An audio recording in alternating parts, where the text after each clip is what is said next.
Hi friends, welcome to Zee Square. ఈరోజు మన వీడియోలో చెప్పబోతున్న సినిమా 143 I miss you. Puri Jagannadh గారి దర్శకత్వంలో సాయిరామ్ శంకర్ గారు, సమీక్ష గారు హీరోయిన్లుగా ఇది వీళ్ళకి తొలి సినిమా. ఈ సినిమాలో హీరో సాయిరామ్ శంకర్ పూరి జగన్నాథ్ గారికి సొంత తమ్ముడు. ఫ్రెండ్స్, ఈ వీడియోని చివరి వరకు చూడండి. వీలైతే లైక్ చేయండి, కుదిరితే సబ్స్క్రైబ్ చేయండి. ఈ సినిమా 2004లో రిలీజ్ అయింది. అప్పట్లో ఈ సినిమా ఒక ట్రెండ్ని సెట్ చేసిందనే చెప్పుకోవచ్చు.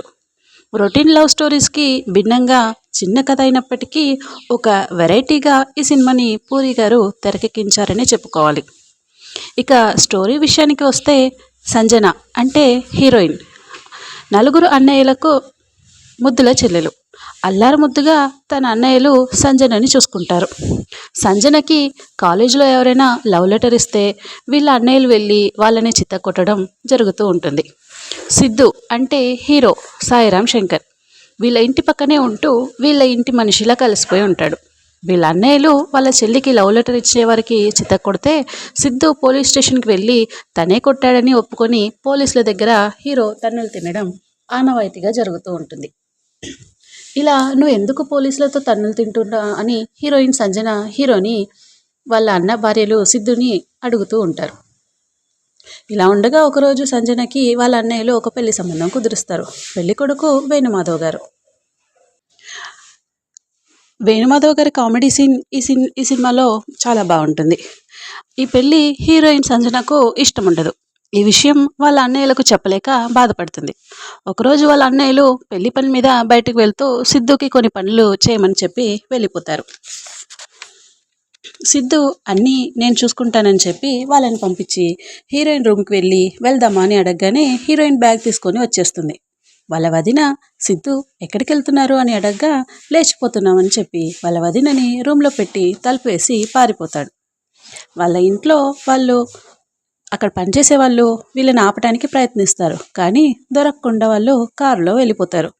కారు ప్రయాణంలో ఆలీగారు లిఫ్ట్ అడుగుతారు. ఆలీగారి కామెడీ కూడా ఈ సినిమాలో చాలా బాగుంటుంది. ఈ సినిమాలో ఆలీగారు వీళ్ళు వచ్చిన కారుని ఆలీగారికి ఇచ్చేసి వాళ్ళు బస్లో వారి ప్రయాణాన్ని కొనసాగిస్తారు.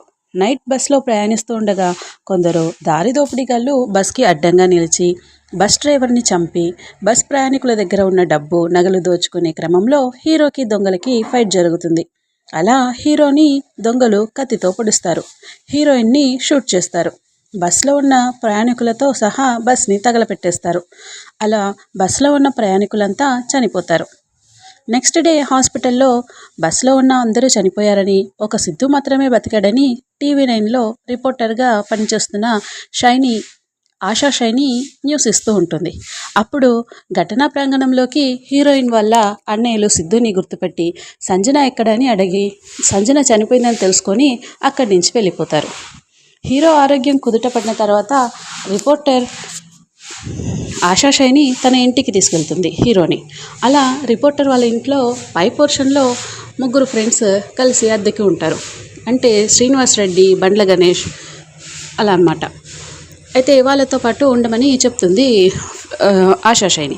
హీరోయిన్ సంజనని ఆ రోజు బస్ ఇన్సిడెంట్ నుంచి నక్సలైట్స్లు కాపాడి తనని అడవిలోకి తీసుకువెళ్ళిపోతారు. అలా సంజన అడవిలో సిద్ధు జ్ఞాపకాలతో ఏడుస్తూ, అడవిలో ఫైట్లతో భయంతో, సిద్ధు చనిపోయాడని బాధతో, అతని జ్ఞాపకాలతో బతుకుతూ ఉంటుంది. ఇటుపక్క హీరో కూడా సంజన జ్ఞాపకాలతో బాధపడుతూ ఉంటాడు. ఒకరోజు హీరో ఫ్రెండ్స్తో కలిసి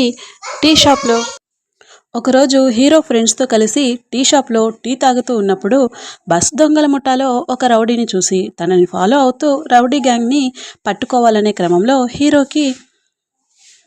రౌడీలకి జరిగే ఫైట్లో రౌడీలు హీరోని చంపబోతుంటే వీళ్ళ ఫ్రెండ్స్ ముగ్గురు, అంటే వీళ్ళ రూమ్మేట్స్ శ్రీనివాస్ రెడ్డి, బండ్ల గణేష్ వాళ్ళు రౌడీలను షూట్ చేస్తారు. కట్ చేస్తే వీళ్ళు నక్సలైట్లని తెలుస్తుంది. పోలీసులు వీళ్ళని పట్టుకోవాలని సిద్ధుని కూడా నక్సలైట్లుగా అనుకుంటారు. అలా వీళ్ళు అడవిలోకి వెళ్ళిపోతారు. సిద్ధుని కూడా కొన్ని రోజులు మాతోనే ఉండాలని చెప్పడంతో వీళ్ళు అడవికి వెళ్ళిపోతారు. అడవిలో ఉన్న సంజన వాళ్ళ ఇంట్లో చేర్చాలని అడవి నుండి భార్గవ్ అనే ఒక దళం సభ్యుడితో పంపించేస్తారు. అలా సిద్ధు అడవికి రావడం, సంజన అడవి నుండి బయటికి పోవడం ఒకేసారి జరుగుతుంది. సిద్ధు అడవిలో లేడీ దళం సభ్యురాలు ఒక ఆమె మెడలో చైన్ చూసి, ఈ చైన్ ఎక్కడిది, ఇది సంజన చైన్ అని చెప్పడంతో, నువ్వు సిద్ధువా అని నక్సలైట్ దళం హెడ్ అడగడంతో సంజన బ్రతికే ఉందని హీరోకి తెలుస్తుంది. హీరో చాలా సంతోషపడతాడు. అయితే ఇప్పుడే అడవి నుండి బయటకు వెళ్ళడం కుదరదని దళం సభ్యులు చెప్పడంతో హీరో వినకుండా మొండికేస్తాడు. సంజనని భార్గవ్ వాళ్ళ అన్నయ్యలకి ఫోన్ చేసి సంజనని తీసుకువెళ్ళాలని చెప్పడంతో సంతోషంతో వాళ్ళ అన్నయ్యలు వస్తారు. వాళ్ళు సంజనని చూడగానే సిద్ధు అక్కడే బతుకున్నాడని అనుకున్నాము, నువ్వు బ్రతుకున్నావు సంతోషంగా ఉంది అంటారు. వెంటనే సంజన సిద్ధు బ్రతికే ఉన్నాడా, నాకు సిద్ధు కావాలని చెప్తుంది. వాళ్ళ అన్నయ్యలు సిద్ధు వద్దని చెప్పడంతో భార్గవ్తో నాకు సిద్ధు కావాలి, నన్ను సిద్ధు దగ్గరికి చేర్చమని అడుగుతుంది. అలా అక్కడి నుండి వీళ్ళు తప్పించుకొని వచ్చే క్రమంలో పోలీసులు సంజనని భార్గవ్ని నక్సలైట్లని పట్టుకొని పోలీస్ స్టేషన్లో పెడతారు. రిపోర్టర్ ఆశాషైని సంజనని చూసి సిద్ధు నాకు తెలుసని మిమ్మల్ని చేర్చే బాధ్యత నాదని చెప్తుంది. పోలీస్ స్టేషన్కి నక్సలైట్ల నుండి ఫోన్ వస్తుంది. భార్గవ్ని విడుదల చేస్తే సిద్ధుని ఇస్తామని లేదంటే చంపేస్తామని బెదిరిస్తారు. అలా ఈ విషయం పోలీస్ హెడ్ అయిన నాగబాబు గారి దగ్గరికి వెళ్తుంది. ఫస్ట్ ఆయన ఒప్పుకోడు. ఈ విషయం తెలుసుకున్న ఫ్లోరా షైని లైవ్ వీడియో చేయడంతో హోమ్ మినిస్టర్ గారి అప్రూవల్తో భార్గవ్ని రిలీజ్ చేసి సిద్ధుని కాపాడాలని చెప్పడంతో సీన్ అడవిలోకి వెళ్తుంది. అలా అడవిలో భార్గవ్ని సిద్ధుని ఒకేసారి రావాలని దళం సభ్యులు అభ్యర్థన మేరకు వాళ్ళు ఇటు నుంచి సిద్ధు అటు నుంచి భార్గవ్ నడిచి వెళ్తున్న క్రమంలో సిద్ధు ఒక ల్యాండ్ మైన్లో కాల్ పెట్టడం చూసిన భార్గవ్ సిద్ధుని అలర్ట్ చేసి సిద్ధు కాల్ తీయొద్దు, తీస్తే బాంబు పేలుతుందని చెప్పడంతో ఆ టైంలో వచ్చేసే సీన్స్ అంతా కూడా నెక్స్ట్ ఏం జరుగుతుందా అనే ఒక ఎక్సైట్మెంట్తో ఉంటుంది. బాంబు మీద కాల్ పెట్టాడు సిద్ధు. ఈ విషయం తెలుసుకున్న సంజన పరిగెత్తుకుంటూ వచ్చి సిద్ధుని హగ్ చేసుకుంటుంది. నెక్స్ట్ పోలీస్ వాళ్ళు ఆ బాంబ్ని డిస్మాంటిల్ చేయాలని చూస్తారు, కానీ వారి వల్ల అవ్వదు. దళం వాళ్ళు మేము హెల్ప్ చేస్తామని చెప్తారు. వాళ్ళ సైడ్ నుండి ఒక అతను వచ్చి డిస్మాంటిల్ చేసే క్రమంలో ఇంకొకరి హెల్ప్ కావాలి, పోలీస్ సైడ్ నుంచి ఒకరిని రమ్మంటారు.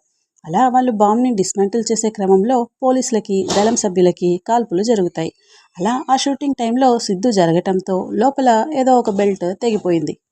ఇక మనం ఏం చేయలేమని చెప్పడంతో సంజనని వెళ్ళిపోమని పంపించేస్తాడు సిద్ధు మెల్లగా ఆ బాంబుని మట్టిలో నుండి తీసేసి జాగ్రత్తగా తన ఒక్క కాలితో బాంబుని పట్టుకొని ఒంటికాలితో కొంత దూరం జంప్ చేసుకుంటూ వచ్చి బాంబుని సైడ్కి తన్ని హై జంప్ చేయడంతో సిద్ధు అండ్ బాంబ్ గాల్లో పేలి, అంటే బాంబు మాత్రం గాల్లో పేలి సిద్ధు సైడ్కి పడి సిద్ధు ఆ బాంబు బారి నుండి బయటపడతాడు.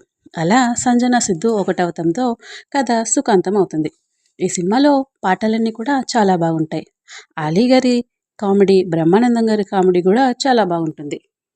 సాయిరామ్ శంకర్కి అండ్ సమీక్ష గారులకి ఈ సినిమా ఫస్ట్ సినిమా అయినప్పటికీ కూడా వీళ్ళిద్దరు యాక్టింగ్ ఈ సినిమాలో చాలా బాగుంటుంది. అండ్ పూరి జగన్నాథ్ గారి డైరెక్షన్ కూడా చాలా బాగుంటుంది. ఫ్రెండ్స్, 143 ఐ మిస్ యూ అనే సినిమా మీలో ఎంతమందికి ఇష్టం? ఈ వీడియో మీకు నచ్చినట్లయితే లైక్ చేయండి, షేర్ చేయండి, సబ్స్క్రైబ్ చేయండి. Thank you for watching.